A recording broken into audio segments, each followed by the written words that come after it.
كأس العرب في قطر 2025. بعدما تصدر المنتخب الوطني الجزائري مجموعته الرابعة ب7 نقاط كاملة، يدخل الخضر مواجهة الإمارات من أجل بلوغ نصف نهائي البطولة. تاريخ المواجهات بين المنتخبين تميل إلى كفة الجزائر، حيث التقى المنتخبين في 7 لقاءات. فازت الجزائر في 4 مباريات، بينما فازت الإمارات في 2، بينما كان التعادل مرة واحدة، لترسم مواجهتهما سجلا تنافسيا هادئا يخدم كفة الجزائر.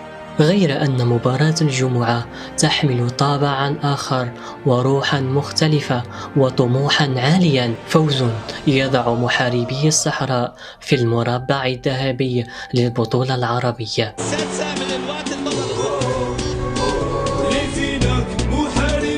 فكيف سيتعامل مجيد بوقرة مع هذه المباراة ويمنح الأفضلية للخضر من أجل المرور إلى النصف النهائي؟ ولما لا الحفاظ على اللقب العربي؟ احنا العرب، احنا مهد الديانات ورسالات السماء.